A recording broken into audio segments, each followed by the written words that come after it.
stood at 1.1 million, and the only reason that figure's reducing is economic pressures, cited as holding back recruitment. The Conservatives' failure to open their eyes to the benefits to the UK of being an open and welcoming place to work for all migrants is literally holding us all back, economically but also morally. Border control is a fairy tale. The reality is that undocumented migrants, up to 1.2 million people, based on recent estimates, make up a chunk of our society, and they're forced to live on the margins of that society with no clear or affordable route to regularise their status. Their children, born here in the UK, have no birthright citizenship. At some point, some government is going to have to address this. But until they do, we at GMB must ensure we equip all our activists with the resources we need to support migrants to this country, to show them that membership of this great union is not just insurance against employment issues, but a path into a community where our branches and their members are empowered and ready to help migrants organise and support them as they attempt to navigate a system not broken, but working as designed, which is not welcoming and open, but instead leaves the majority with no recourse to public funds. We need to fight for the progress shown in welcoming refugees from Ukraine to be extended to all migrants from conflict zones and beyond, because this country benefits from migration. And if GMB lead the way on this, then we can build a future of freedom and prosperity to be proud of. Please support this motion and commit to securing the future of those who have made the UK their home. Please also take this challenge back into your workplaces, your branches and your communities, that those of us who have birthright citizenship or settled status will work as one to achieve this for all. Congress, I move. Well done, Laura. Seconder.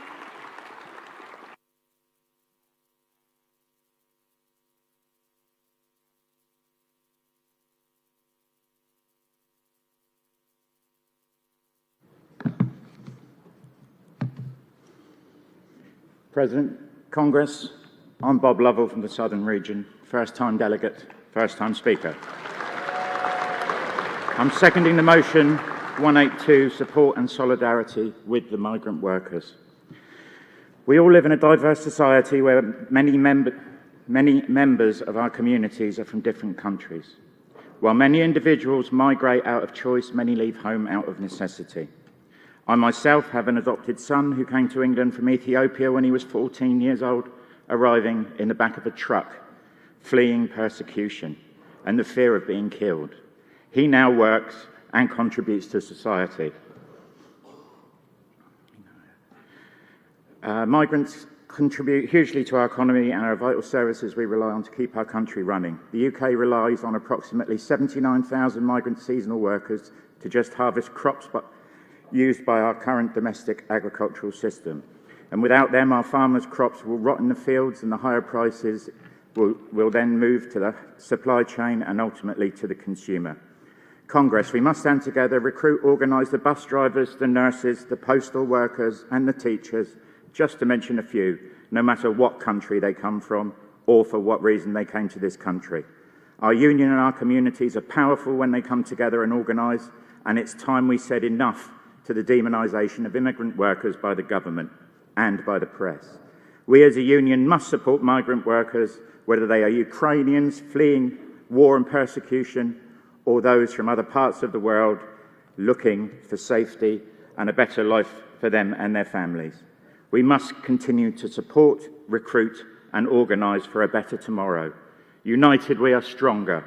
Solidarity, I second.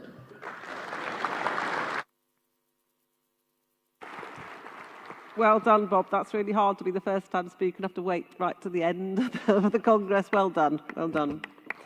Does anyone wish to speak against? No? Can I ask Dean Gilligan then to respond on behalf of the CEC, please?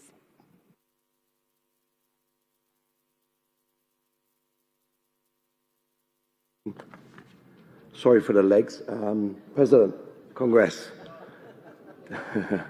Dean Gilligan, speaking on behalf of the CEC, responding to motions 178, 182.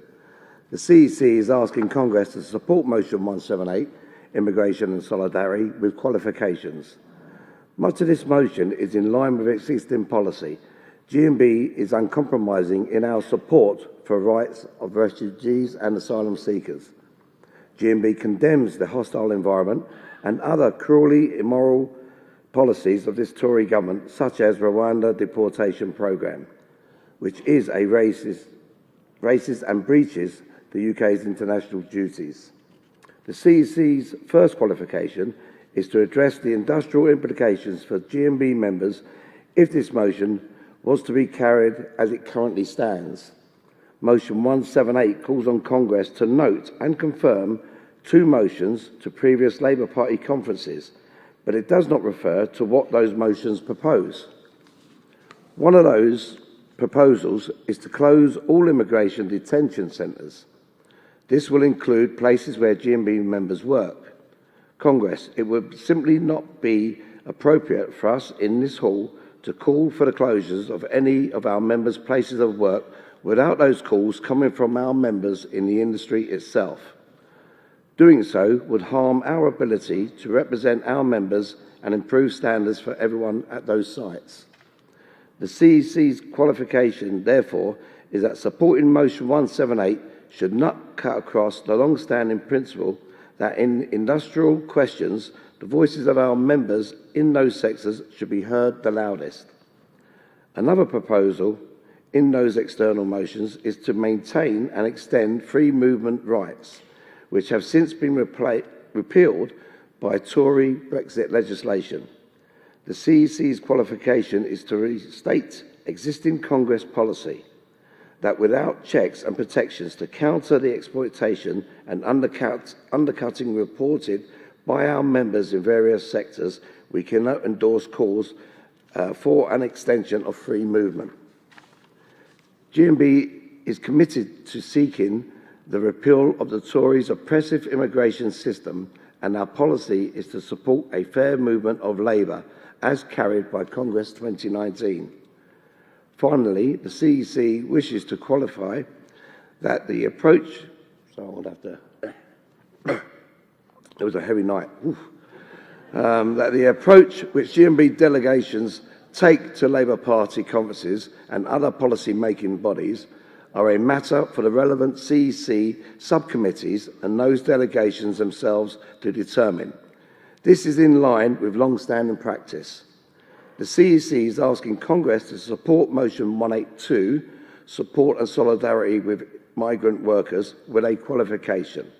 The CEC welcomes this motion. GMB is committed to taking action to address migrant workers' concerns in the UK and to defend and strengthen their rights. Our qualification is that GMB does not hold the necessary expertise to provide professional immigration advice and services. However, we can work with and signpost to services that can offer such support. The CEC also supports the call for GMB to recruit, organise Ukrainian workers and other migrant workers into the Union. Our qualification is that in doing so, we should follow the good practice of our regions and GMB at work, organising principles in this area of our work. Therefore, the CEC is asking Congress to support Motion 178, 182 with the qualifications that have been set out. Thank you.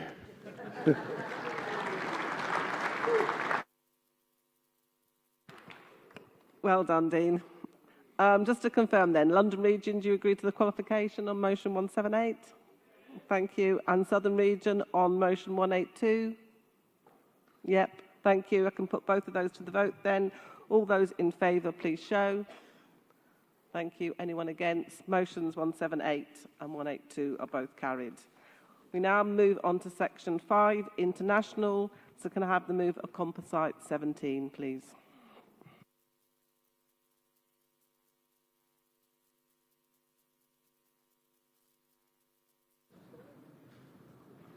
Mover of Composite. Are you the mover of Composite 17? Yeah? Yeah. Yeah. Morning, President. Morning, Congress. Dennis Risvelli, London Region moving Motion 260 on Ukraine. Congress, Ukraine and the people of Ukraine have already paid a huge and terrible price in terms of life lost, cities and towns destroyed, and its economy wrecked by the Russian invasion and artillery and aerial bombardment. A terrible war of attrition has now been underway over the last 15 months. It is true to say that without the next generation, the NLAW, the light anti-tank weapon, that the Ukrainian military might not have stopped the initial assault towards Kyiv by the invading Russian mass ranks of tanks in February last year. If that tank assault had not been stopped, the Russian forces would have taken Kyiv and the democratically elected government would have been swept aside, and Ukraine would now be run by the Russian invaders and a puppet dictatorship government. The UK government was absolutely right to supply these weapons, which are made in Belfast. So far, some 5,000 of these easy-to-carry, easy-to-use missiles have been sent to Ukraine. The Ukrainian people recognize the significance of the NLAWs. They adopted the old song by the Levelers Band, "I fought the law and the law won too." I fought with the NLAW and the NLAW won, and it topped the music chart at that time. It is shocking to realize that there are a very small minority in the labour movement in the UK and overseas who severely criticise this practical and effective military support by the UK government for Ukraine. They classify it as a warmongering, as helping to prolong the war and risking the escalation of the war. This motion calls on Congress and the Supreme Policy making body in our organisation in totally reject this logic and this position. It calls on Congress to support the rights of the Ukrainian people and the government to repel and drive out the invading forces from the territory and to seek support from nations across the world with advanced modern weapons to do this. The region fully accepts the CEC qualifications on nuclear weapon proliferation. We call on Congress to accept that nations like the UK and others with advanced defence industry have a duty to respond positively to supply Ukraine with the necessary weapons.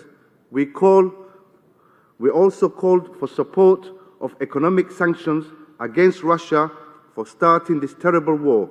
Sanctions are a slow-burning economic weapon that have also been costly for consumers across the world, particularly so the cost of oil and gas. However, they will have an impact over the coming period, especially as so much modern weapons system contains so many different types of advanced silicon chips, which have now been denied to the Russian defense industry. The oil price cap, too, has to cut down the amount of money available to the Putin regime to buy acquisitions from the Russian public. Hopefully, Ukraine can drive out the invaders. The fortitude, bravery, and endurance of the Ukrainian people and armed forces should be saluted. Congress, I move.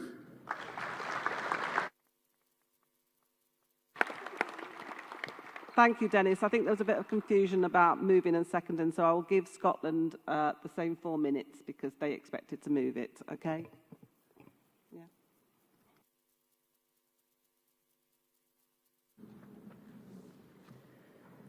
Can I just start with saying that that Scottish note that you had, that would be very, very lucky.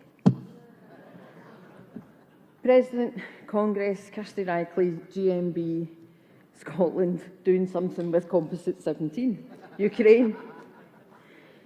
Since February 2022, the people of Ukraine have been courageously defending the territory from an act of despotic aggression by Russia. This invasion has caused the people of Ukraine to have to flee their country, leaving many, including civilians, behind to stay and fight in order to defend the land.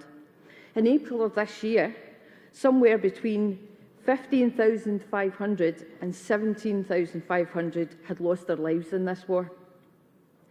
It's cost them emotionally, with the loss of loved ones, in some cases not even knowing what became of their family members. They've watched homes and cities ravished by a more advanced Russian military. They are fighting a war with what armament they have. Congress, we support Ukraine's fight to appeal for and be supplied with more advanced military equipment, munitions, in order to defend against this oppressive invasion. War is horrific enough. Congress, I have personally witnessed this type of arbitrary conflict and desecration of human rights, and without external assistance, it does not end well.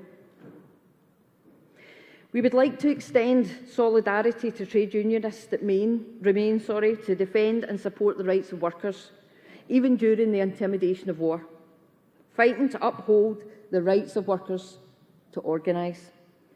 We should be building direct links with activists and human rights campaigners and join them in a campaign to halt any attempt from Western governments to drag Ukraine into an unacceptable purported peace deal. Of course, Congress, we are eager for a swift end to this conflict. We call for all Russian troops to withdraw from Ukrainian territory, and we call for the condemnation of the Russian invasion. Ukraine should be able to recover, restore and rebuild, with the trade unions and the people of Ukraine fulfilling a pivotal role in this. But this costs money, and the country has been economically devastated by this invasion, only adding to what foreign debt they had already amassed. For this reason, we call on the cancellation of all Ukraine's foreign debt. We also support peaceful relations between Ukraine and neighbouring countries. We understand the importance for the building of links between them. We call for working with activists in Ukraine, Russia and Belarus to support both civil and workers' rights. Congress, we should be helping Ukraine defend and proudly rebuild their country. George Santayana said, "Only the dead have seen the end of the war."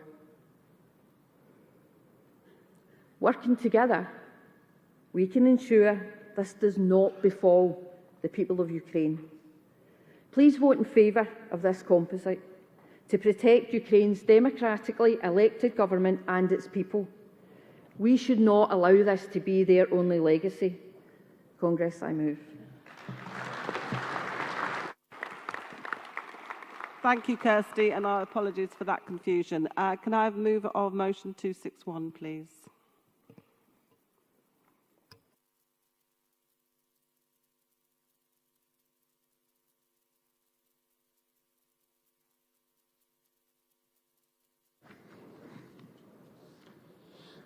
President, Congress, I'm Luke Simcock, London Region. This is the last time I was speaking to you this week, and I'm doing a motion. And I'm doing, yeah, I get it, guys. And I'm doing a motion on 261 and on the lessons on defence, security policy from the war in Ukraine. It's not the essence of this motion, but I just want to make clear that I stand with Ukraine because, you know, they're doing a good fight. Today, I come before you to address the matter of most importance to our national security and defence policy in the United Kingdom. As you all know, the bedrock of our national security is the defence policy, and defence policy remains the North Atlantic Treaty Organisation known as NATO. However, recent events in Ukraine have underlined the importance of modernising our defence capabilities and maintaining well-equipped armed forces to ensure the safety of our country. The war in Ukraine has shown us the importance of modern technology such as drones, longer-range missiles, real-time satellite imagery, cyber warfare, and we must ensure that our armed forces are equipped with the most advanced and capable equipment to defend our country against potential threats. We call for an upgrade in the armed land warfare capability, including tanks, armoured personnel carriers and reconnaissance vehicles. Some of our tanks, such as the Challenger 11, are 20 years old and will soon be reduced to only 148. The Warrior armoured fighting vehicle are over 26 years old, and the Scimitar reconnaissance vehicles is over 50 years old.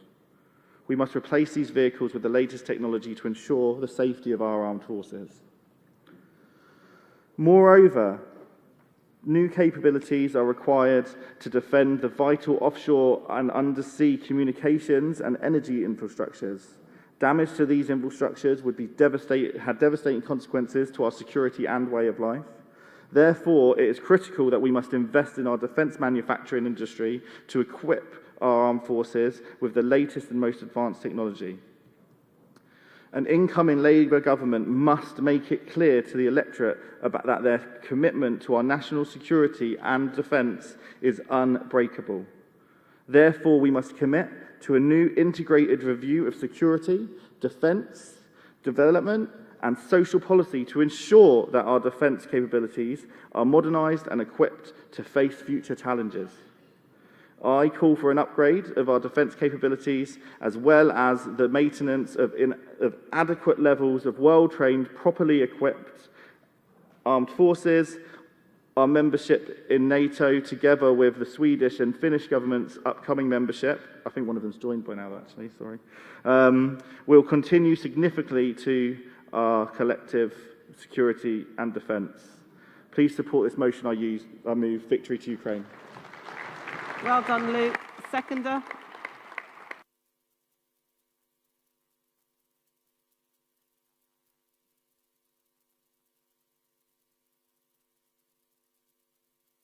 Morning, Madam President. Congress. Bismillah Mohammed, London Region, seconding Motion 261, Lessons on Defence and Security Policy from the War in Ukraine. Congress. British troops are being supplied with unreliable equipment and the Ministry of Defence has failed to supply enough spare parts for armoured vehicles and helicopters. This is the finding from an influential committee of MPs, the Public Accounts Committee. They did find improvements in supplies of body armour and medical equipment to the front line. What good is body armour or a band-aid if you're staring down the turret of a tank? However, this is nearly not good enough to protect our soldiers on the battlefield. Please support our motion. I second. Thank you, Bismillah. And mover of motion 263, please.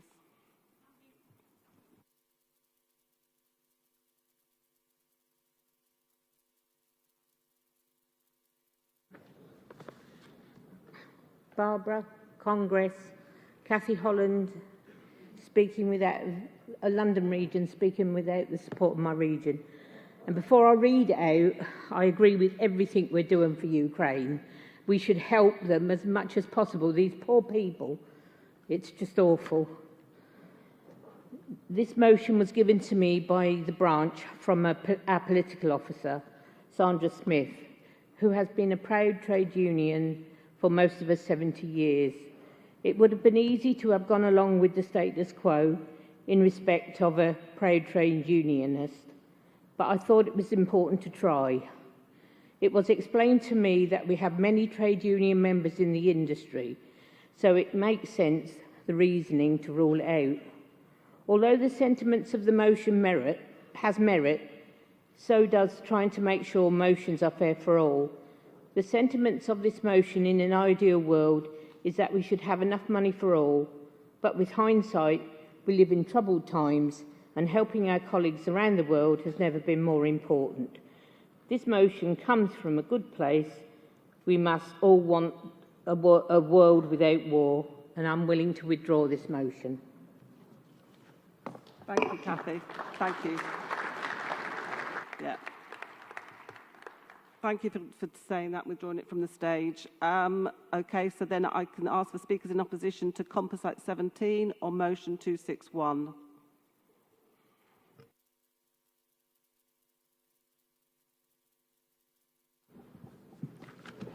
Hello. Just give me a second. I've got quite a few bits of paper here.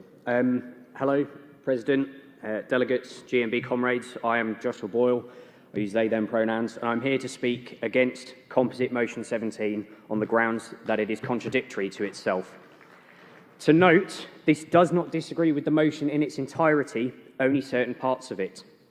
Within Motion 17, it claims that we should, as a union, be campaigning to increase arms sales to Ukraine and to provide material support and build direct links with Ukrainian trade unions.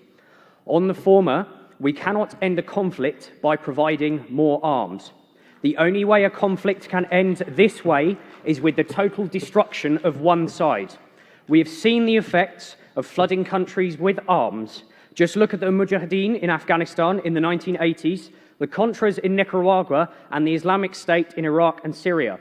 On the latter point, the current administration within Ukraine passed Law 5371, which severely limits the ability of trade unions within Ukraine to effectively organise, and has opened, and I quote, a Pandora's box of draconian measures, which are affecting almost 70% of all workers in Ukraine. These include measures that severely curtailed the ability of trade unions to represent their members, introducing suspension of employment and gave employers the right to unilaterally suspend collective agreements. This move was condemned by Sharon Burrows, the General Secretary of the International Trade Union Congress. I would like Congress to simply consider whether we walk blindly into providing support to a neoliberal anti-trade union administration with arms when they crack down on the workers' movement and consciously say that we have not contradicted ourselves. If war is an industry, how can there be peace in a capitalist world?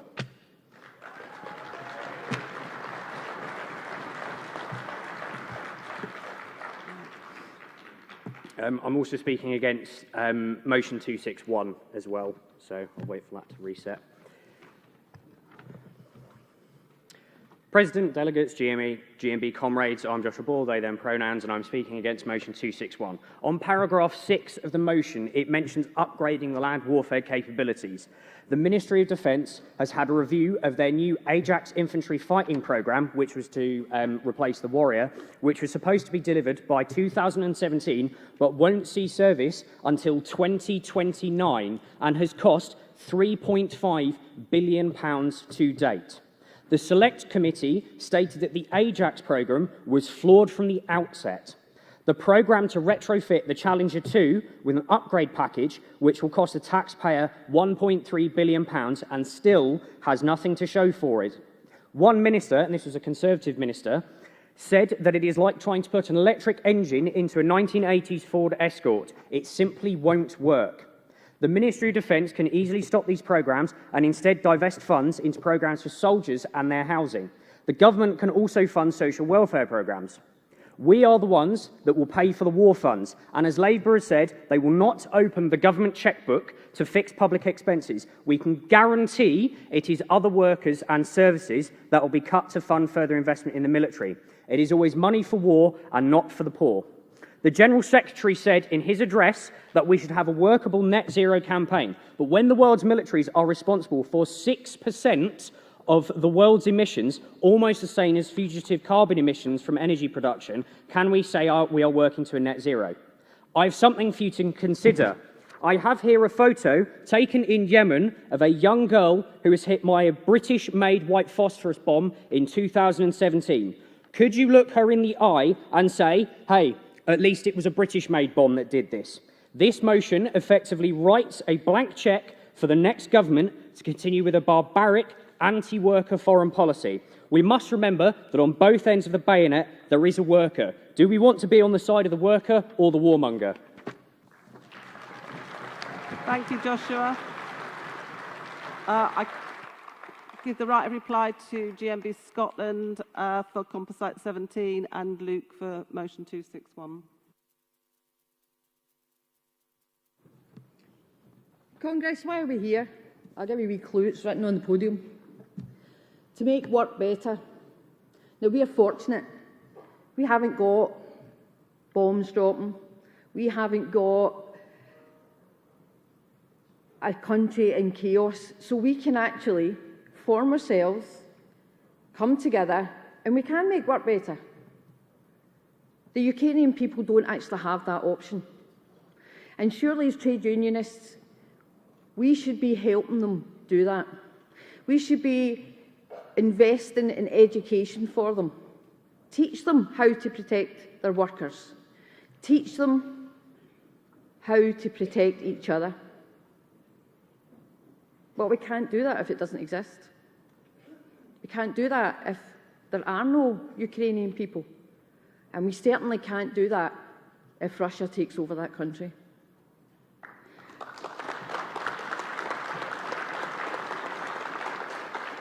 And what's to stop them? That would be us. People like us. People like us that can take these motions and actually take them to a place where people can make decisions. Now, I said I'd witnessed what happens in some countries. And it's, to say unpleasant is putting it mildly. Yeah, Joshua showed a photograph of that poor, unfortunate girl in Yemen. But when you see what dictators can do, when you see what people like Putin can do, with bodies piled up at the side of holes in the ground, that's war. That's a very one-sided war. So I urge you to let this motion through. I urge you to support this motion, because I would like to help the people of Ukraine, and I would like them to be there to do so. Thank you. Thank you, Kirsty and Luke.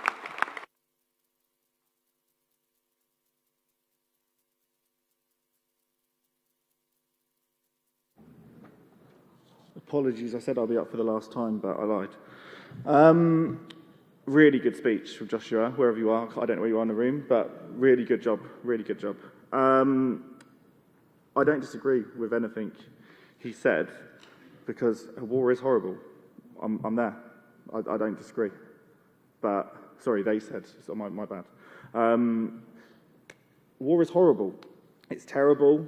I hope it never happens. They said about building social houses for our soldiers. That needs to happen. But bombs can destroy houses. We need to be able to defend our borders. And unfortunately, yeah, we live in a capitalist world. And war is an industry, yeah. But other countries are using that war industry.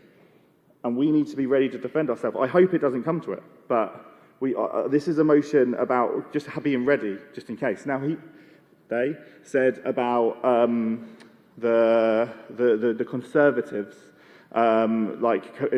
investing all this money in the armoured vehicle programme. Yeah, the Conservatives are corrupt. I'm not going to argue that. Yeah, we need to get them out. We said the next Labour government. Yeah, I mean, I want to live in a world with no war. We don't live in that world. I want my child to live in a world with no war. We don't live in that world. And I personally believe that since NATO was created, we have had more peace within Europe. This is the first time we've had a massive scale war. We've had other wars, but this is the first time we've had a massive scale war in Europe, and it's serious, guys. We need to take serious note that there's a lot of geopolitical stuff changing in the world. We need to be ready. That's all this motion's about. It's not about. I mean, and all the stuff that they said about the change in the money and all that kind of stuff. Yeah, I wish that money was there to be spent on that. But at the moment, I just generally believe that we need to be ready for defence in what's going on in the world at the moment. But a fantastic speech, fantastic. That little girl is a tragedy, and yeah, I don't want to argue with the guy. I'm going to go over and shake his. But I'm going to go over and shake their hand. Okay, so yeah, thank you. Thank you, Luke. Can I ask Samantha de Bruyt to respond on behalf of the CEC, please?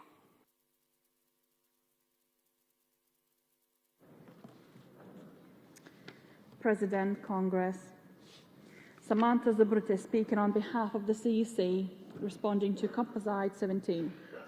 The CEC is supporting Composite 17 with qualifications. The CEC wholeheartedly supports the aims of the motion, which are in line with and extend the policy position carried by the CEC and put forward in GMB's motion to Labour Party Conference 2022. Congress, we are proud to stand with Ukraine. GMB has consistently called for Ukraine to be supplied with the means of self-defence, and the CEC supports the motion's call for a rejection of calls to deny Ukraine military aid. The CEC's qualifications are firstly to clarify, for the record, that supporting the provision of the most modern and technologically advanced weapon systems should not be read as a call for nuclear proliferation. Secondly, we wish to see the peaceful end of the Putin and Lukashenko's authoritarian regimes and the rights of the Russian and Belarusian people to self-determine their political future be respected without fear of violence and repression. Therefore, Congress, the CEC are asking that Composite 17 be supported with the qualifications set out. Thank you. Thank you, Samantha. Does Scotland agree to the qualification? Thank you. And London? Thank you. I'll go to that vote first because there has been opposition. So all those in favour of Composite 17, please show. Thank you. All those against? That is carried. Motion 261, the CEC are supporting. All those in favour, please show. Thank you. All those against? That's also been carried. And motion 263 was withdrawn. It gives me great pleasure to invite our final guest speaker for this Congress to come to the stage. This is particularly special as she was sadly unable to speak to Congress last year due to travel difficulties. GMB is proud to stand with Ukraine. We have been unwavering in our solidarity, and I'm pleased to say that GMB has sent £11,000 so far of money donated by our branches to helping the Ukrainian people as they continue to fight for their freedom. It's been over a year since Russia's invasion began and all the terror, death and destruction brought with it. But as one Ukrainian trade union sister who is about to speak to us today said, in the darkest moments, people's best sides show themselves, and the same goes for trade unions. Congress, Ivana Krapko, is the chair of the Youth Council of the Federation of Trade Unions of Ukraine and the head of Information, Education and International Cooperation at the State Employees Union of Ukraine. Ivana, we said last year that we would do everything we could to try to get you back to GMB Congress, and I am so pleased that you can join us. Congress, please give a warm welcome and show our solidarity to Ivana.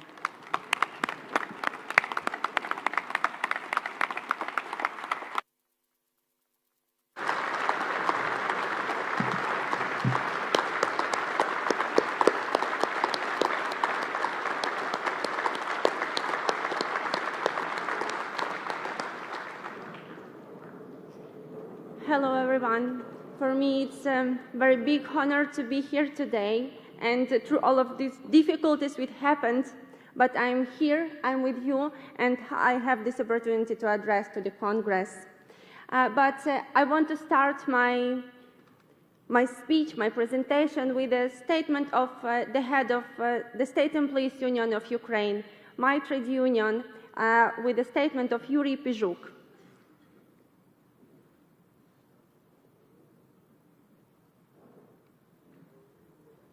Дорогі брати і сестри, учасники Конгресу GMB, наші друзі та колеги. Для мене надзвичайно цінно, що сьогодні у мене є можливість вітати вас у день вашого Конгресу. І маю щирі сподівання та сильну віру, що після перемоги українського народу ми зустрінемось з вами особисто. Ми вже 470-й день живемо в умовах жорстокої та кривавої війни. Щоденно російські окупанти забирають життя тисяч невинних українців, життя дітей, руйнують будинки, інфраструктуру, робочі місця. Більше 8 мільйонів українців зараз перебувають за кордоном як біженці. Хочу висловити щиру вдячність за те, що британський народ відкрив двері для українців та прихистив їх у своїх домівках. нам вдається вистояти завдяки Божій підтримці, нашому війську і вашій допомозі. Я хочу наголосити, що саме Британія, одна із перших країн світу, підтримала Україну, в тому числі і зброєю. І ми будемо завжди це пам'ятати. І завжди будемо щиро вдячні за це. Британська зброя знову є знаряддям боротьби за свободу та гідність, як і в далекому 1940 році, коли незламна Британія була сам на сам з найбільшим агресором ХХ століття. А лондонці жили в бомбосховищах так, як зараз живуть кияни. Сьогодні ми дійсно живемо не в прості часи. Часи змін, боротьби та, можливо, в часи найбільших випробувань демократії за всю історію. Однак ми не на словах зрозуміли істинний зміст справжньої людської та проспілкової солідарності. Ваші солідарні дії щодо засудження російського вторгнення в Україну та заклики до негайного припинення вогню і виведення російських військ з усієї території України – це не просто демонстрація прихильності до істинних загальнолюдських цінностей, а серйозний посил для світового проспілкового товариства і до всього демократичного світу. Свобода і воля, сила дружби, вірність і відданість власній країні завжди перемагають. Ми не здамося, ми свято віримо у нашу перемогу. Тому, як і ви, ми продовжуємо жити, працювати та боротись на нашому спільному проспілковому фронті за права та свободи працюючої людини. Бажаю усім делегатам та учасникам Конгресу сил та наснаги у вашій боротьбі за достойне життя ваших громадян, за розвиток проспілкового руху, посилення демократії. Щиро бажаю вам плідної роботи на Конгресі та прийняття зважених рішень на користь та посилення захисту працівників. Солідарно з України!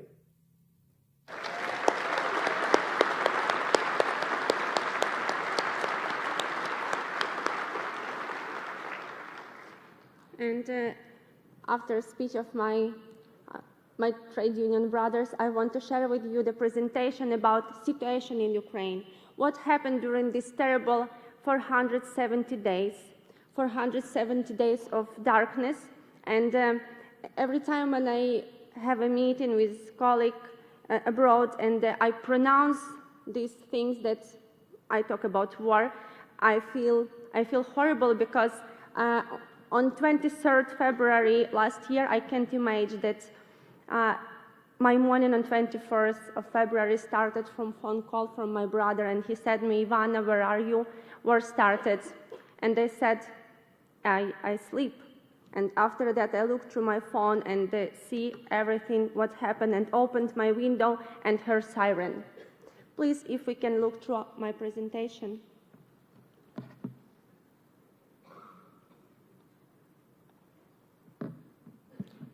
Next slide, and next slide. During these 470 days of war in Ukraine died more 8,000 people, but it's official number. We didn't know exactly how many our brothers and sisters died in Mariupol, how many of them was killed by Russians. But every time it's most hard to talk about children, because when war started, I was engaged in evacuation process and help evacuate Ukrainians from the east of Ukraine. And dear trade union brothers and sisters, for me, like a young woman, was so difficult to see children who spent 3-4 weeks in the shelter. But these children were alive. But in Ukraine now died more 500 children, innocent children. Children who should be the future of my country, my Ukraine. And it's horrible that Russian killed them, and they continue to do it. Because you know what happened now? We now have one of the biggest ecological disasters in Europe during last decades. Next one, please. Last year, in March, I think, for 2 rockets was destroyed local government building in Mykolaiv. And in one moment died 38 our trade union brothers and sisters in Mykolaiv, our public servants. And now it's the only hall in this building. But what trade unions do, how we try to support the families of our union members. During last year, we advocate the law about financial support of families, not only public servants, but all of workers who engage in infrastructure, who work in railway, who work like a journalist, who highlight in the war, who help our Ukrainians to move around Ukraine.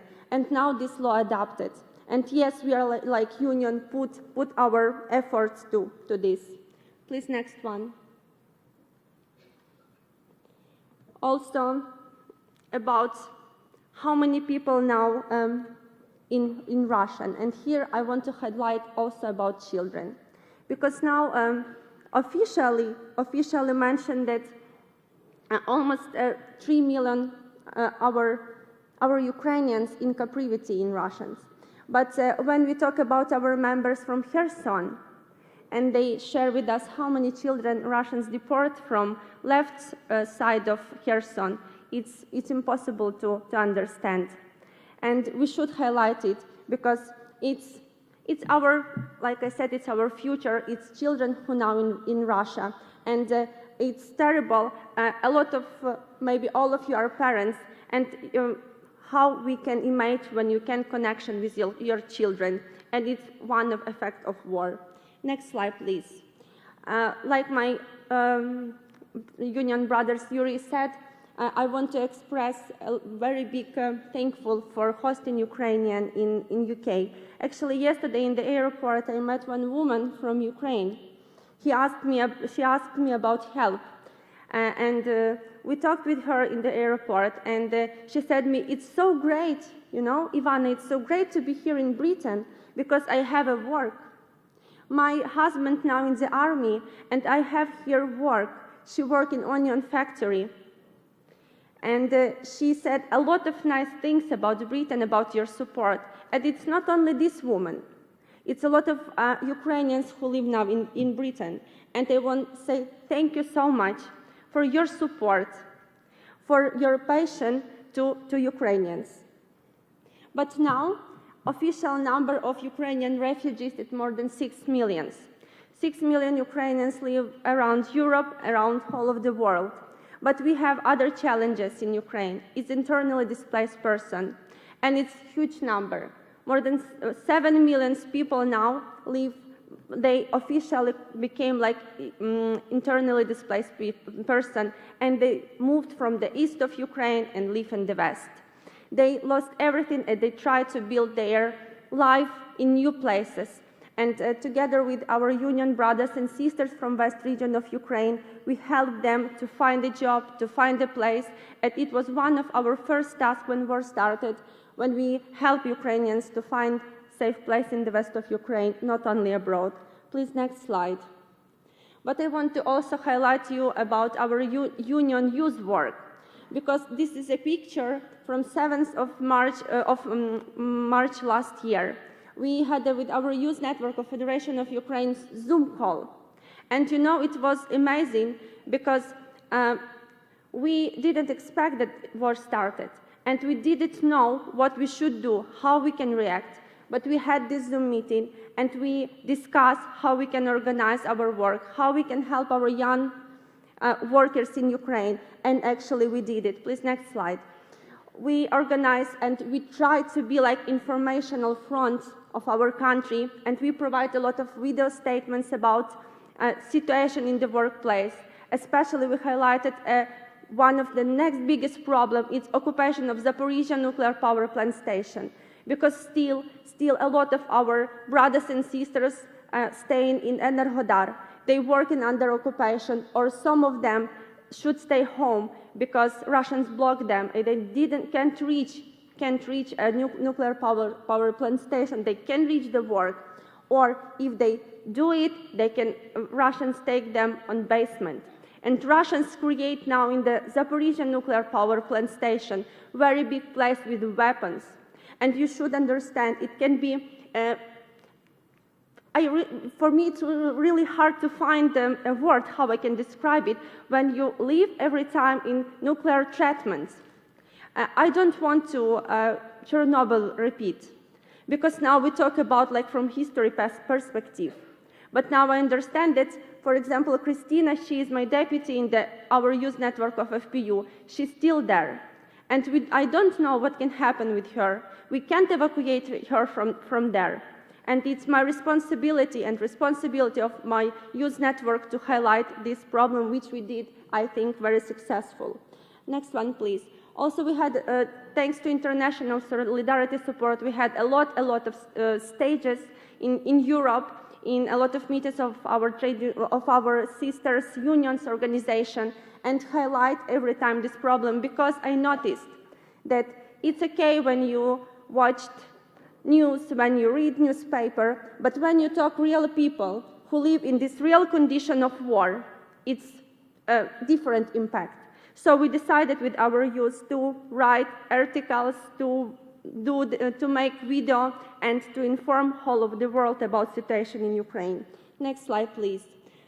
Like I mentioned before, that we had crucial international support during last year, and I want to say many thanks one more time to GMB, to Harry, to Barbara for support, to Mick Antonio from PCS, because we had a meeting here, not here, in Liverpool last year, and we had a lot of online meetings, and you know everything about our condition. And I thank you for support with humanitarian aid, but also I thank you for support of informational support, of political support, because you don't afraid to highlight it.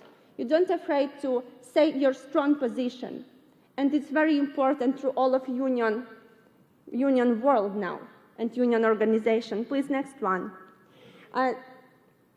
Like I said before, please, next slide one. Next one. Last year we did a lot with Find a Safe Place for our union members, and in this picture is daughter of our union sisters from KU region. These little girls spent 4 weeks in the basement in Bucha when war started. And thanks to our union connection, when Bucha was under occupation, we helped them and evacuate to Zakarpattia region.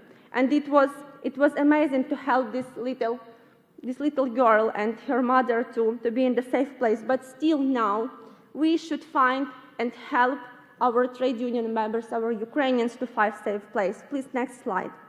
I know that all of you know about destroy of Kakhovka Dam. And 3 days ago, we, together with my trade union, State Employees Union of Ukraine, we created hotline for support trade union members, for support people who live in Kherson region. But you should also understand that this disaster touched not only people who live in Kherson. This disaster touched people who live in Zaporizhia region, in Mykolaiv region, in Dnipro region. Some of territory flooded, but in a lot of territory around disaster disappeared pure water. And people haven't pure water. People can drink, people can clean themselves, and it's other impacts. Please, next slide. But the biggest problem that, you know, that left side of Kherson now under occupation, and Russians they block opportunity, they block evacuation people from left side of Dnipro, and people sitting on the roof and asking about help. So one of problem is to highlight and to push international organization, international union organization, to create this corridor for evacuating people, because it's almost 25,000 people, 25,000 Ukrainians. It's elderly, it's children. You also maybe watched in your news, because yesterday I watched the news, your BBC, and it highlighted very nice. A lot of animals died, and it's a very big zoo was flooded. It's hard to imagine how many died bringing these Russians in my country. But We have every time said we are a brave nation, we are brave Ukrainians, and I'm proud to be part of this nation. Please, next slide. During last year, we organized our humanitarian work as much as we can, and please, next one. We organized our volunteering initiative, Trade Union Lifeline, and together with my colleague, we driving around whole of Ukraine and provide humanitarian aid. And I want to show you some pictures from our last year work and also like this year work. Please click one by one. It's pictures from different regions. Next one, of Ukraine. Actually, next one, we were in Kherson region like on first day after liberalization of this region. Please, next one. And it was amazing to hear how our brothers, trade union brothers and sisters said like how they put the Ukrainian flags on the ground and how they take them up after liberalization, after Russians left right side of Kherson. Please, here is one of our nice things which we provide to Ukrainian children. We this year organized for children who was evacuated from occupation territory of Zaporizhia region charity events, Easter Spirit Go to the East. We work with these little children. We're drawing some postcard for our soldier, and it was so amazing. And in one side, and in second, and in other side, too scary to see when small children draw totally black postcard. And he said, "Now it's my favorite color."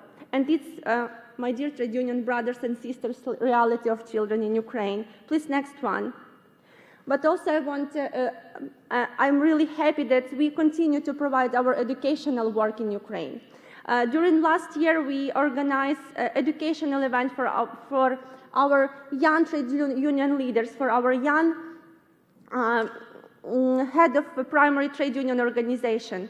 Because not only war in Ukraine, now we have a really bad labor legislation. And we want to help our union leaders to help them understand how they can work with this labor legislation, how we can help our workers. And second one, one of next big problem, there are a lot of big problems, but it's a psychological support. And we try to help them psychologically to engage psychologists in this event. Please, next slide. But this year, like through last 6 months, we organize more physical educational events. I don't know actually how we do it, because you can't know for sure when alarm started. You can't know for sure when Russians start to bomb, I don't know, Kyiv or Odessa or other city. You can't know for sure, but we did it. And I'm proud that these young people, they have an interest in union work. They have an interest how to help each other. They have an interest how to help Ukraine, and they did it. Please, next one, and next one. So like I said, we, regardless of circumstances, we should every time think about our union members, our brothers and sisters, as we are union leaders, and how we can help Ukrainians, how we can help other people who now need it. Of course, we can continue international advocacy. It's so important, I want to repeat, when you highlight this problem, when you highlight what happened in Ukraine. And I know this very hard rhetoric about weapon, but guys, when someone asks me and say, "Oh, it should be peace," I agree, it should be peace. You think that Ukrainians don't want to live in peace? We want. But we don't want that someone take our house, that someone kill our brothers, my friends who are now in the front line. I don't want to eat. I don't want that someone occupies nuclear power plant station almost in the center of my country. Can you imagine if some of our factories in the center of, I don't know, of Britain will be occupied by someone, and this someone said, "Oh, sorry, now it's our factory." It's impossible to imagine. And we want peace, but we want truly peace. without Russian occupiers in our territory. So please, to continue highlighted.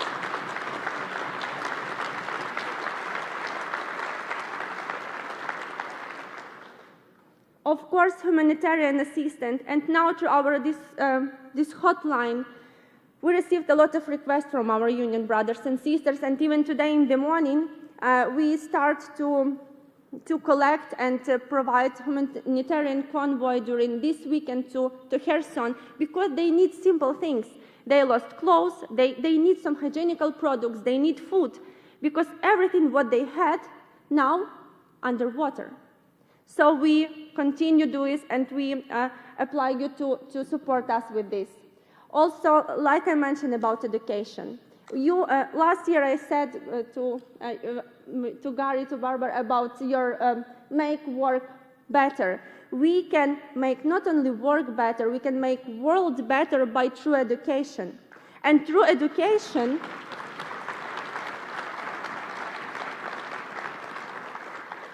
and it's like life hack, I suppose. Through education event last year, we really saved our union organization, our youth organization. Because I don't know how we did it, but through this educational meeting, these seminars, training, physical or digital, we talk with people and we save youth network. Because, like I mentioned before, a lot of Ukrainians left Ukraine, but a lot of them stay, and a lot of them together with us with our youth network. And second one, I'm really impressed by British trade union history. I really impressed your trade union spirit, and it will be a pleasure for us, for young Ukrainians, to have exchange, to inspire each other, and I want to repeat, to make work and world better. And in the end of my speech, I want to show you the statements of our youth network, of my union brothers and sisters. We work with them shoulder by shoulder, and I really want that you also heard them.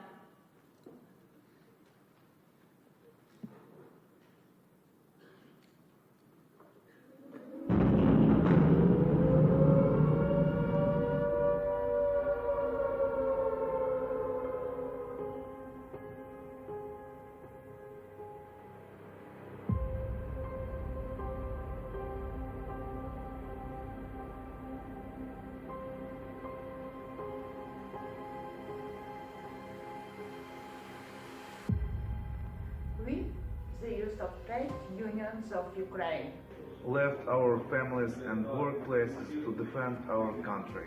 Our children, pupils, and students study in shelter.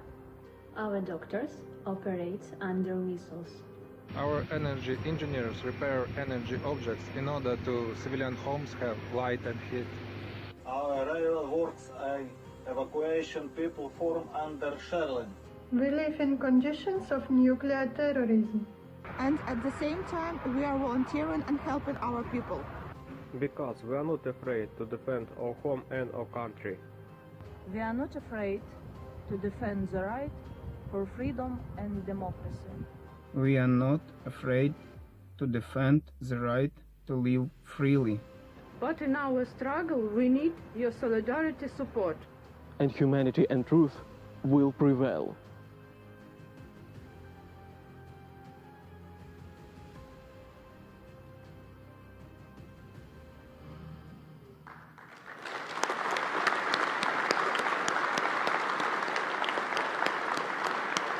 So thank you one more time for your support, and trade union brothers and sisters, in solidarity, and solidarity will prevail.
Ivana, what can I say except to thank you so much, and you have our full solidarity. And that music, All We Need Is Love by the Beatles, is Ivana's favourite song, so we thought we'd play it for her. But what a message. All we need is love, and it ties in what I think with, and it ties in with what Ty said yesterday: love, peace, and unity. Thank you. We move on to section 7, the last 3 motions of this year's Congress. So can I call to the front movers and seconders of motion 264, 265, and 266? Thank you.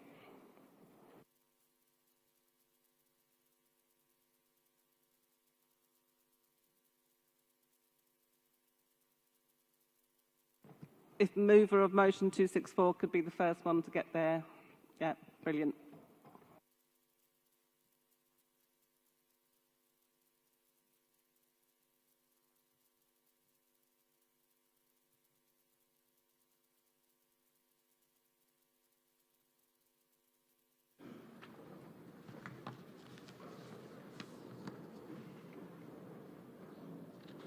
Madam President, Congress, Mike Tinian, moving motion 264, return the remains to Grenada.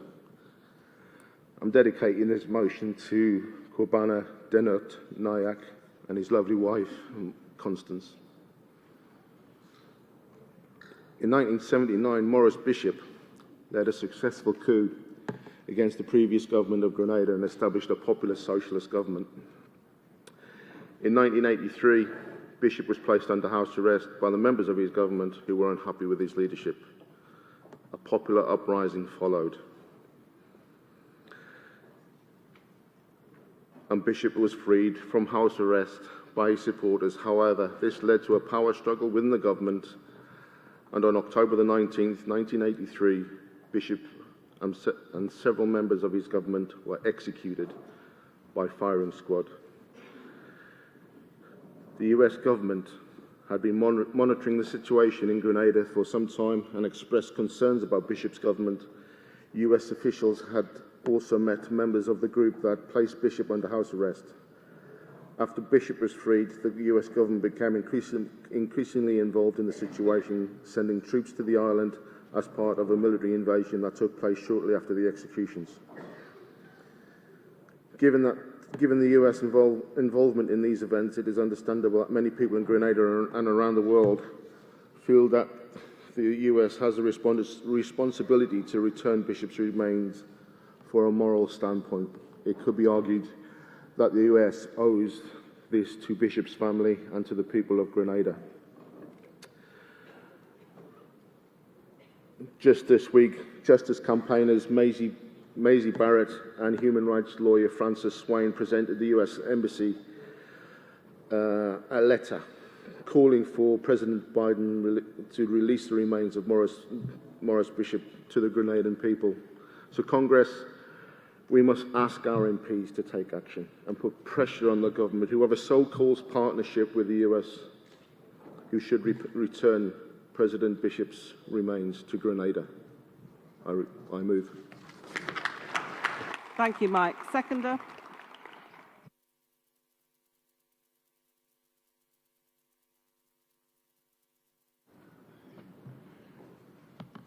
President, Congress, Ben Campbell-White, London Region, seconding motion 264, return the remains to Grenada. Maurice Bishop, as Prime Minister of Grenada, was a socialist and champion of democracy, social justice and self-determination. He and his government implemented progressive policies that aimed to improve lives in this proud, independent Caribbean nation. He fought for equal rights, access to education and better health care for all.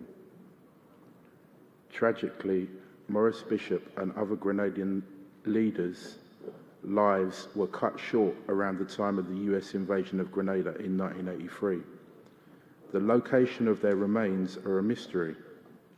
It is believed that the remains were removed by the United States after he and 9 other revolutionary leaders were executed by firing squad. Their families need closure. Grenada needs closure. Congress, I urge you to support this motion. I second. Thank you, Ben. Mover of motion 265.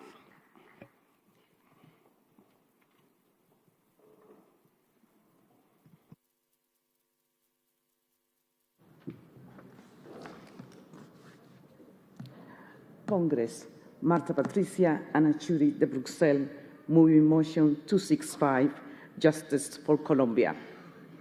Madam President, this conference, the GMB and I pay tribute to my comrades in Justice for Colombia on behalf of my country, those who are fighting for the rights of trade unions, human rights, and peace in Colombia.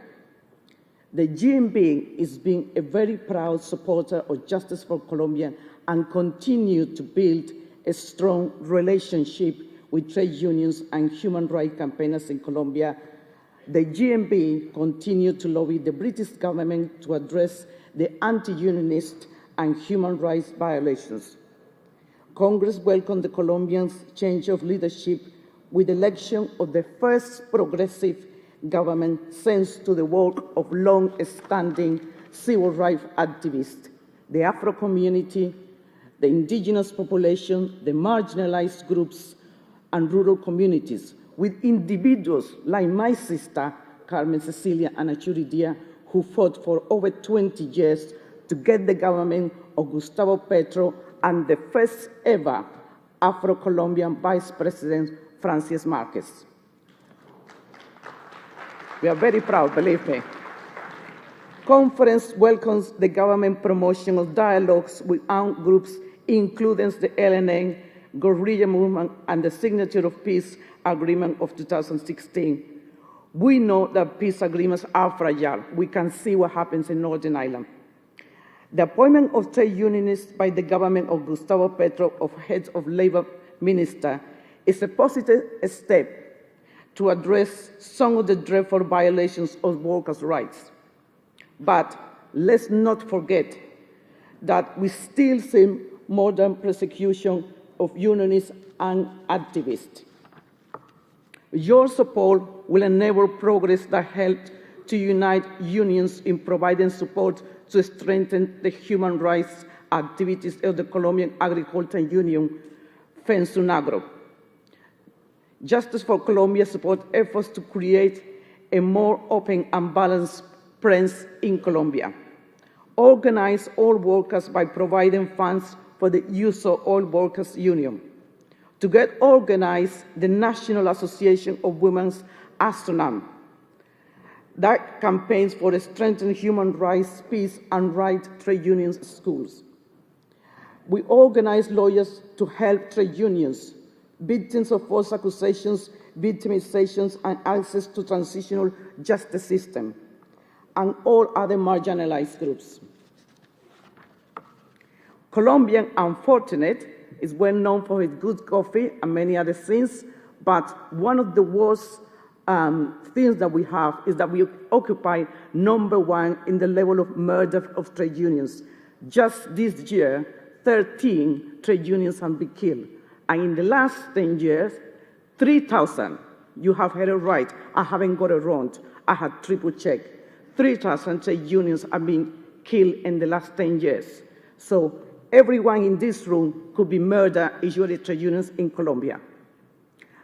This is a fact that I had checked through the European Center for Constitution and Human Rights, who have for a long time kept up those records. Just as institutional support helped Colombia reach the 2016 peace agreement, it is needed today to continue inequality and conflict. Conference stands unconditional in solidarity with the Colombian people, including our sisters and brothers in the trade union movement and all those fighting for a fair and equal society.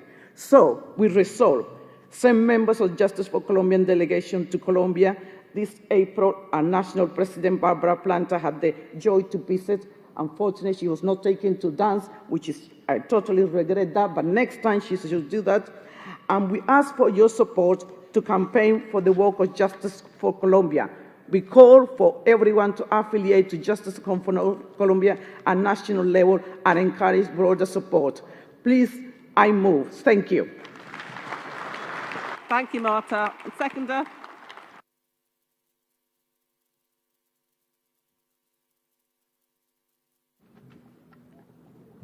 Andy Newman from Southern Region, seconding motion 265. I'm so lucky that Marta's in my branch.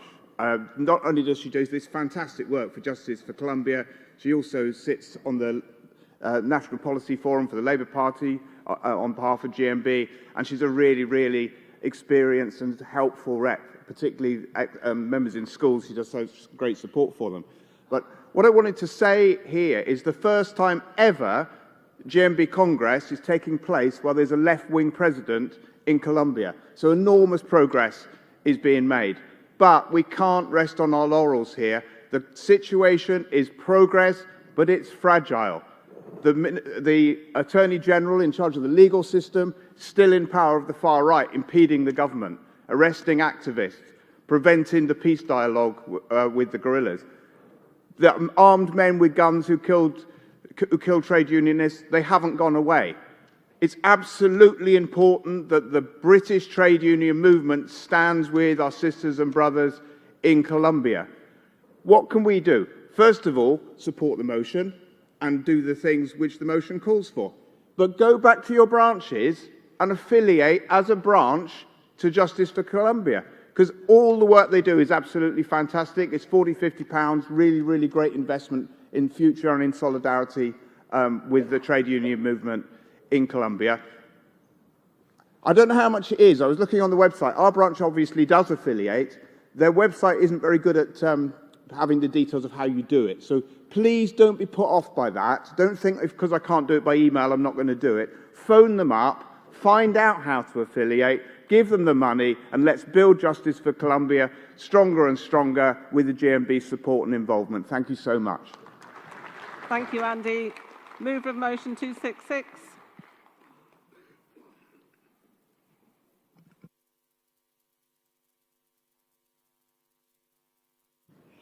Hello, me again. President, Congress, GMB comrades, I'm Joshua Boyle, pronouns they, them, and I'm moving Southern Region's motion 266 on the foreign aid budget. I'm a first-time delegate and now fourth-time speaker, suddenly.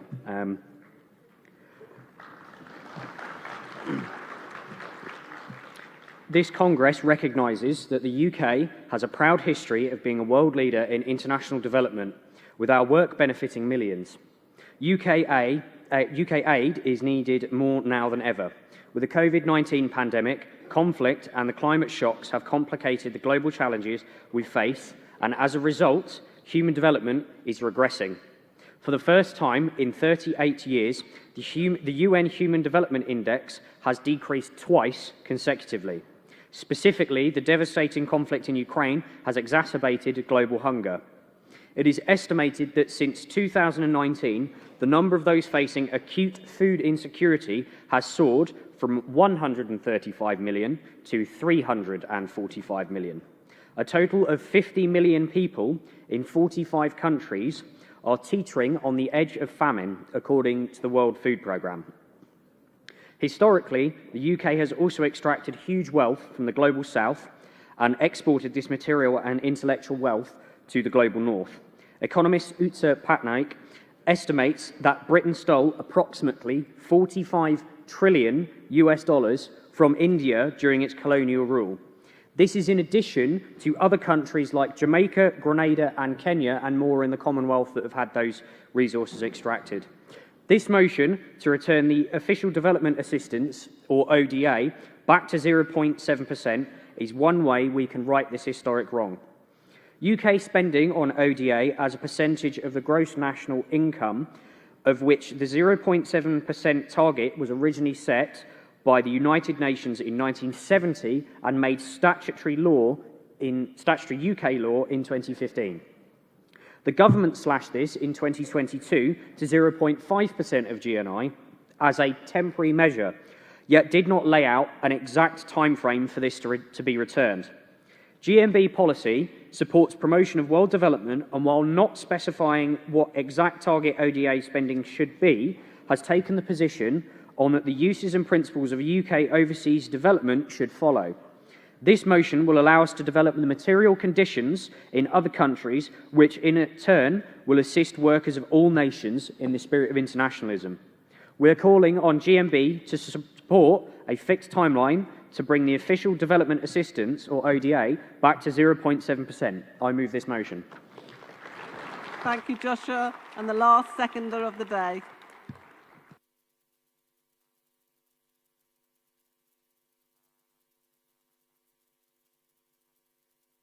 President, Congress, David Jerram, Southern Region, seconding motion 266, foreign aid budget. First time delegate, first time speaker.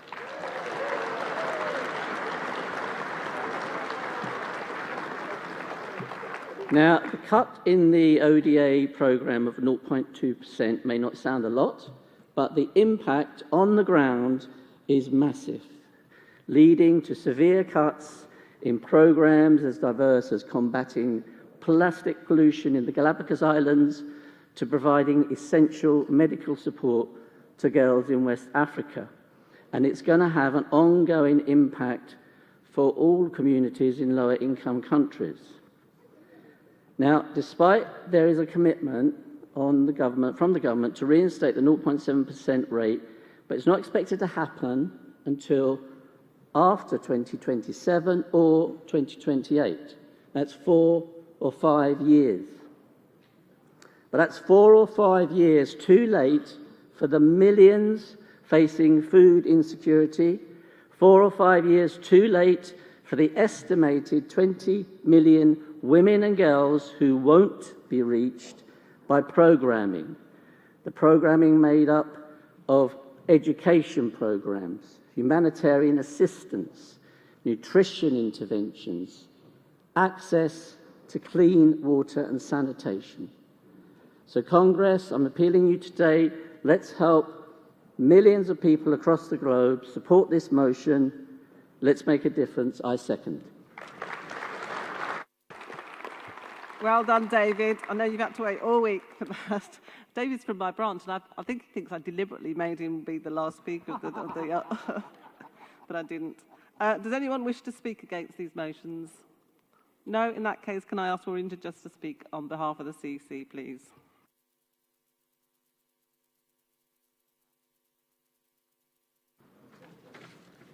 Good morning, President. Good morning, Congress. Warinda just speaking on behalf of the CEC and responding to motions 264 and 265. Regarding motion 264, return the remains to Grenada. This is a motion that is asking Congress to make a decision on an issue that is new to GMB policy. However, the CEC agrees that the remains of Maurice Bishop and other Grenadian leaders who were executed during the 1983 invasion and coup should be returned to their families, and if the US government has those remains, then absolutely they should return those remains to their families. The only qualification that the CEC has on this motion is that the CEC reserves the right to assess what action the GMB could take on this issue using the limited resources that the GMB has compared to the resources that the Grenadian authorities would have. Regarding motion 265, Justice for Colombia, the CEC welcomes this motion because it confirms GMB's long-standing policy to support justice for Colombia and to support trade unionism, human rights and peace in Colombia. The first qualification on this motion is that GMB members who attend international solidarity visits, that is usually done on the initiative of the member or the branch or the region to meet the costs of the attendance. The second qualification relates to the fact that the motion asks the GMB to affiliate to Justice for Colombia at a national level, and he mentioned that branches can affiliate to Justice for Colombia, and you should do so if you can, but as regards affiliating at a national level, it is already GMB policy for GMB to have national affiliation to Justice for Colombia. But any such decision would also be subject to the approval of the CEC Finance and General Purposes Committee, which is again in line with long-standing policy. So the CEC is asking Congress to support motions 264 and 265, subject to the qualifications that I have outlined. Thank you. Thanks, Verinder. Does London Region accept the qualification on motion 264? Thank you. Southern on 265. Thank you. And we are supporting 266. CC is supporting 266. That means I can take a vote on all of them together. All those in favour, please show. Thank you. All those against? Those motions are carried. 264, 265, 266. And that concludes the business of the Congress in terms of motions. Can I just say what a respectful audience you've been, and that means a lot when people are listening to speeches. That's really important. So thank you for that. But I will now invite London Region to move the omnibus vote of thanks.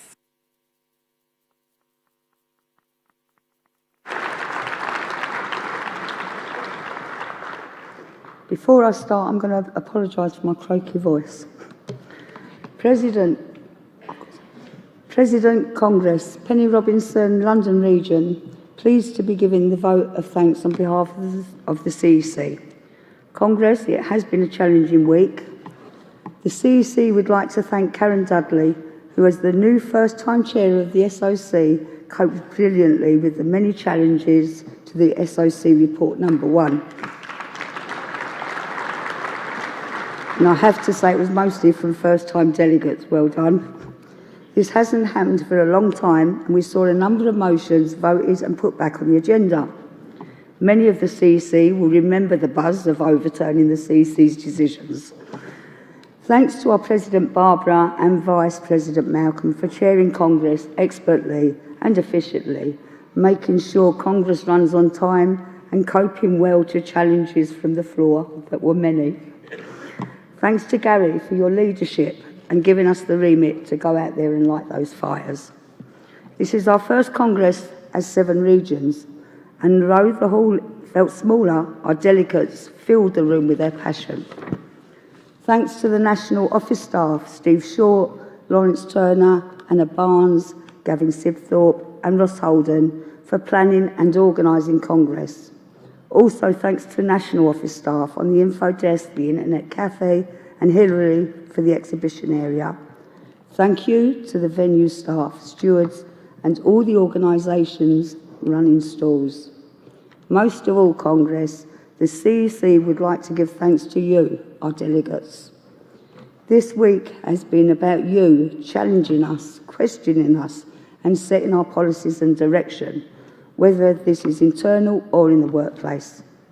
We have heard some passionate speeches from first-time delegates and other speakers on industrial and workplace matters, but also on some important social issues. Your emotions come to life when you sing or you tell us about your wins, struggles, pains and sadness. We have heard about poo in the sea and the right to pee. We always enjoy hearing from the reps themselves, and we heard life experiences from our NHS and ambulance workers, Amazon, gig and the care workers. Congress, GMB business doesn't stop while you are here. I have seen delegates in the corridors and on steps, on their phones, still answering calls from desperate members needing guidance and urgent help. Congress is also about the meetings happening behind the scenes, whether with ASDA and our reps, telling Keir just what direction we want the Labour Party to travel in. Let's make sure that if we get a Labour government back into power, that their policies are our policies and that our members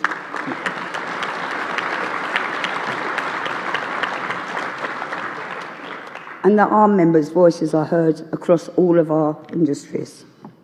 Thanks to our Retired Members Association, we value your contribution and the work you do supporting our members. You have set our industrial, political and social GMB policy for another 12 months, delivered by you, debated by you and decided by you. Now we need to go out and continue the fight and deliver on the campaigns that matter to you. Finally, in the words of the late, great Tina Turner, GMB, you simply the best.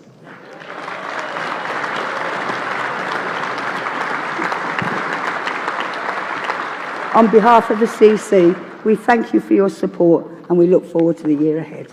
Thank you. Thank you, Penny. Thank you. We will now show a quick video, which is a roundup of Congress 2023. So look out and see if you're on. Brighton is a GMB town where our members are never afraid to take action to make work better. I ask you to stand united with me and the London region in my final words. There may be mountains that we will have to climb. First time attending, first time speaker. This is my first Congress and my first time speaking. First time speaker, first time delegate. First time speaker, first time delegate. First time delegate, first time speaker. Us to decide. It is a win. We are proud. We did it. Expect to win if we don't unite. Together, we will make Britain work better. Congress, the GRASP cohort 23-24. Thank you. GMB called me a leader. Amazon called me a troublemaker. But I'm not, I'm a dad. The fight for equal pay is a GMB fight. It's about bringing the poverty pay of women up and valuing those female staff properly. We must continually renew our commitment to fight discrimination, harassment and inequality in all of its forms. Congress, I move.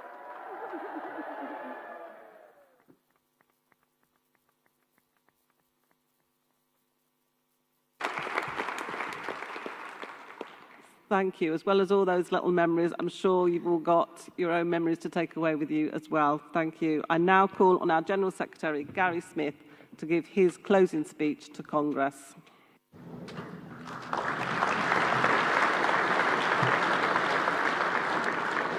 Congress, it first falls to me to add to the thanks from Penny on behalf of the CEC. The Standing Orders Committee, it's a thankless job at times, sitting in a room at the back of the hall trying to make sure we get through the business. Karen, as chair, what a fantastic job you've done. Darren, Rafiq, Joe, Mary, Nikki, Nigel, and of course our stalwart staffer in there, Barry Smith, thank you so much for all your efforts this week. I know Congress has disagreed with the decisions of the Standing Orders Committee at times this week, but nonetheless I know that we all appreciate the work that you undertake. CEC observers to the Standing Orders Committee, again, a really important role. Davy Hope and Bob Wellham, thank you so much again for your input.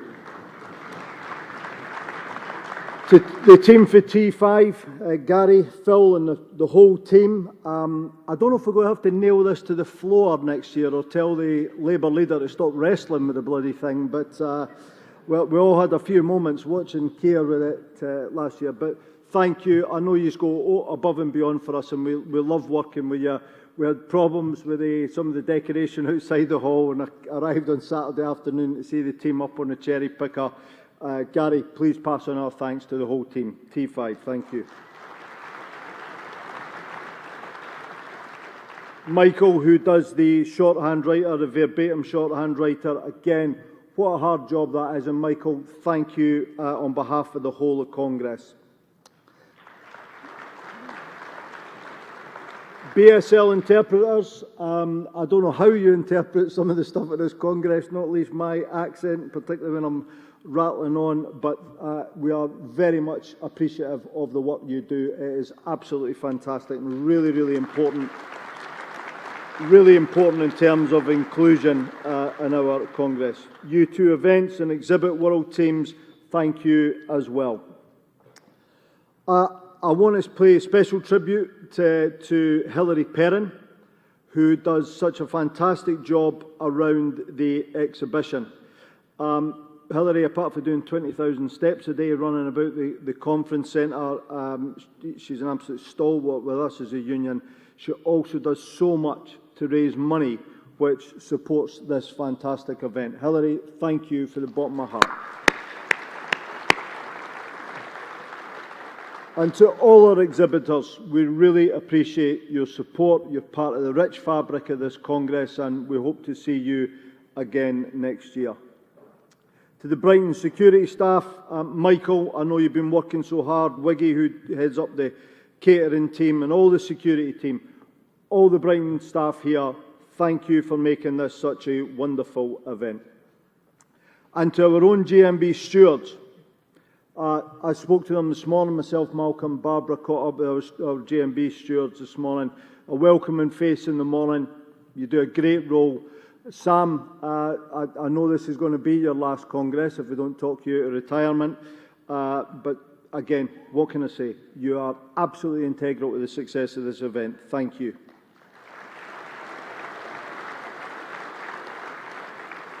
Our General Member Auditors.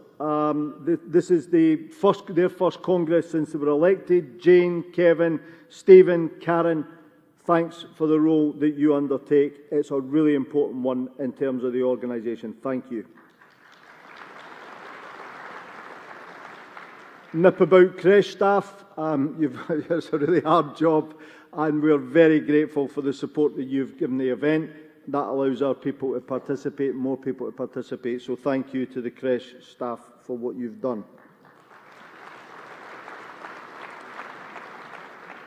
I sometimes work out of our National Administration Unit in Paisley, and I see all the work that goes on there. So if anybody's watching up in Paisley today, we're very, very appreciative of the role that you perform, just keeping the machine going. And to the staff who are here, Graham Dow, I spoke about, will be Graham's last Congress as our Head of Finance, but what a fantastic job you do.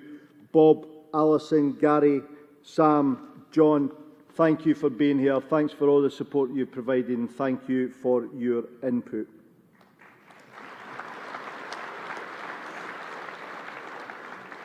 A very special thank you from me to the research and policy team. They really, honestly, they are there before 7 o'clock in the morning. They are there late at night, altering speeches, helping out, just making sure to getting the platform notes and running order in order. They just do so much fantastic work for us, and they have to put up with me all year. I know I drive them absolutely bonkers, inviting people to Congress and coming up with all these last-minute ideas. But Lawrence, Anna, Ross, you're three very, very special people. Well done.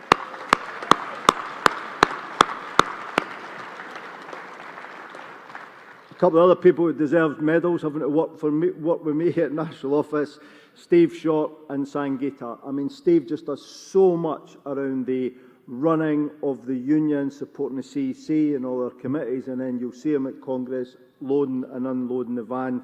And Sangeeta, thanks for a great shift. Thank you so much for what you've done. Pat Gannon, over a decade on the info stall, ever reliable, brilliant, Pat, thank you. And Anne Campbell, who's our first Congress here, and I hope you've enjoyed yourself. We've certainly enjoyed having you as part of the team.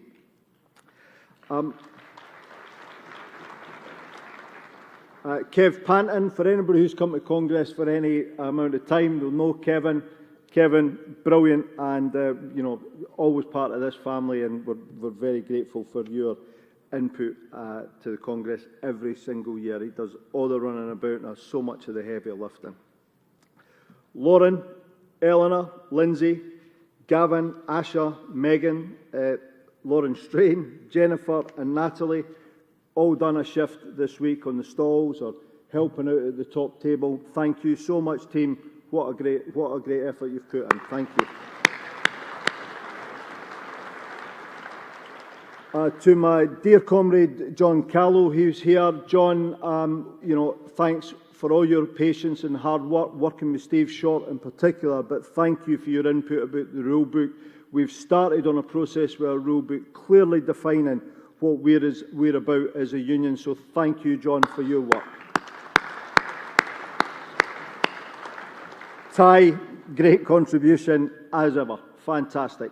What wonderful work we're doing. We said we were going to change this union, and Ty is absolutely integral to the team that is delivering that change at National Office. Thank you, Ty.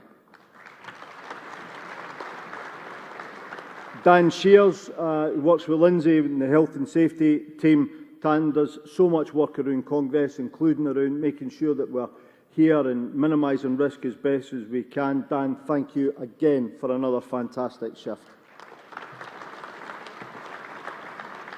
And to the team that work with me at National Office, you know, you're always so patient, you're always so supportive, and I know what a tremendous amount of work you put into this Congress. Emma Johnson for HR, Jamie, who's just joined us now as our head of legal, Ria Wilson, who does many things with us at National Office, including heading up the Women's Campaign Unit, and the woman who has to put up with me every single day, and I know I drive you mad. Wendy, thank you so much. Thanks to you all.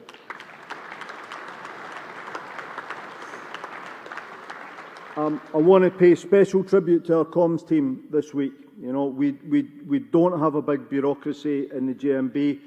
It's a small, tight team. You know, they do some incredible stuff, ably and really well supported by our regions. I love that team spirit. But I thought, you know, with the coverage we've had leading up to Congress, I think has just been fantastic. And then I hope you've followed some of the media coverage as we've gone through this week. They're extraordinary people who do great things. Emma, Scott, and John Parker Dean, who you can't miss. John, he's got an energy drink in one hand and a phone always pressed to his other. What an important contribution you've made to our Congress. You know, what a high profile we've had going through this week, and the messaging has just been fantastic. So thank you, team.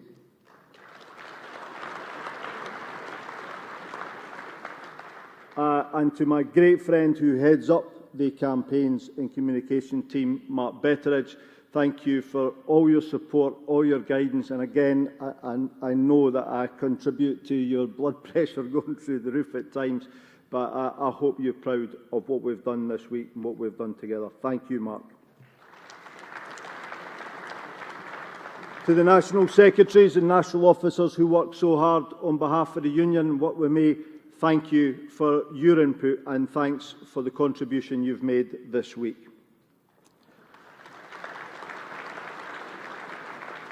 And from me, I want to pay particular tribute again to our wonderful National President who represents everything good about this union.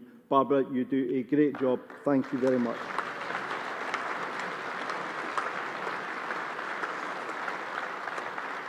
And to somebody who is an absolute rock. He is there, he's Mr. Dependable, always there for me, Barbara, and for the rest of the team. Malcolm, thanks so much, brother. Thank you.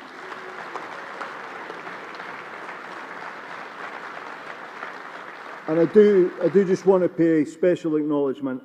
She may be watching today, one of our staff who's not very well. I want to send best wishes to Michelle McCrossan from Midland Region. I hope you are listening, Michelle, and we send you all our love and very, very best wishes to you and Dave. We don't have a big bureaucracy in the union. We depend on our people going above and beyond, working really hard, covering multiple briefs and working so flexibly. And the reason they do it is for you, because every one of our people has a passion for the people in this hall, for you as delegates and for our members. And, you know, I see it every day. And the thing that always guides them is we're doing this for our members. When they're tired, when they're getting a bit irritable normally with me, I know what sustains them is they're doing it on your behalf. I do want, as I draw this to conclusion, to celebrate all that we do and what we've done and achieved this week. But it's right as well that we recognise that when we don't get things right, and This week we received a challenge around diversity and inclusion at the top table and on some of our panels, and I want to thank our people who raised that challenge. Thank you for the way that you made the challenge, and above all, thank you for your support in striving to make this union better. You will always be heard in your union. We're a working class organisation. I am so proud of that. But we're a working class organisation that celebrates our class in all its wonderful diversity. So thank you for presenting that challenge.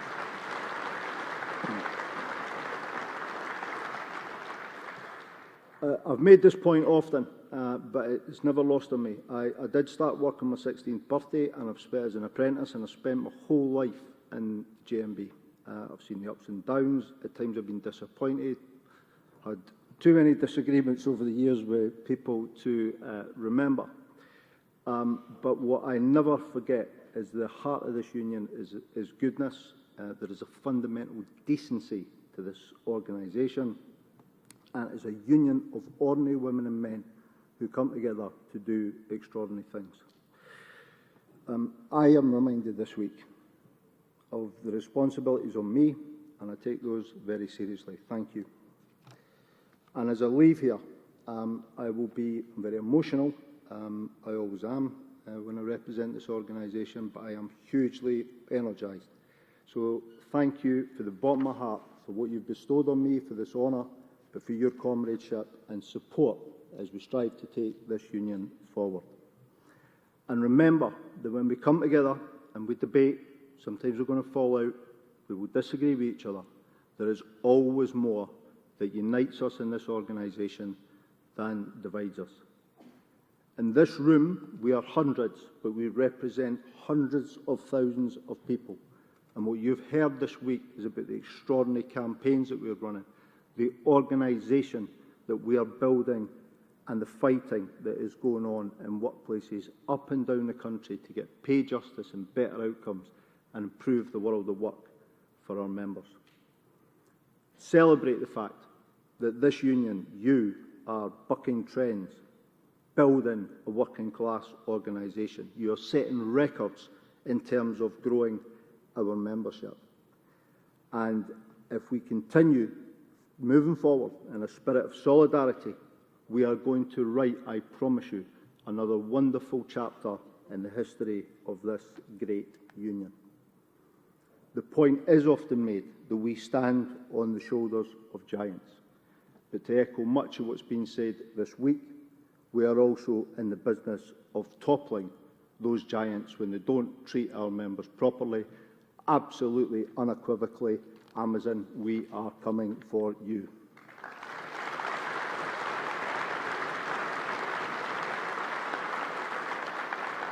Now, we've been going through an enormous process of change, and I'm very grateful for your support in that. We've changed the structures in the union. We're changing our ways of working within the organisation, and we haven't talked about this enough, I suspect, this week. We're also seeking to change the culture in this union as well. The process of change can be difficult, it can be disconcerting, but it's absolutely the right thing to do to secure the future. We are getting better, we are getting stronger, and I promise you we have started a revolution in this union that will be ongoing and permanent. And as we leave here, I just remind you, the core business is in the workplace. It's campaigning, it's organising. That's what is in our DNA, and that whole agenda, we are going to keep doubling down on it. Comrades, go back to your workplaces, listen to the members, keep building those industrial campaigns. You're doing great things, we're doing great things together. Keep coming together, keep building that solidarity, and keep making work better. Thank you very much.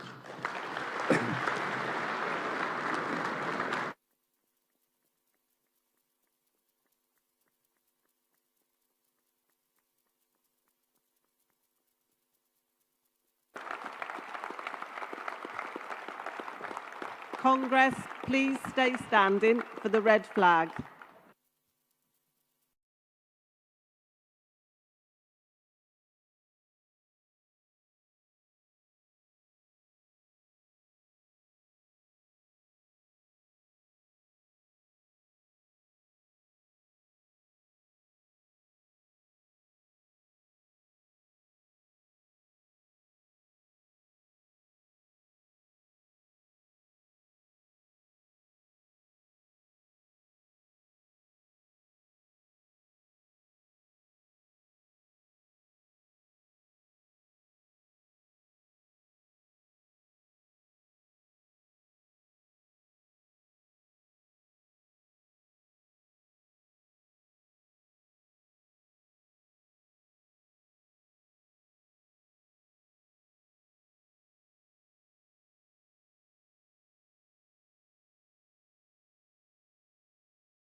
And all there is left to say is thank you, delegates. I will now bring GMB Congress 2023 to a close. Safe journeys home.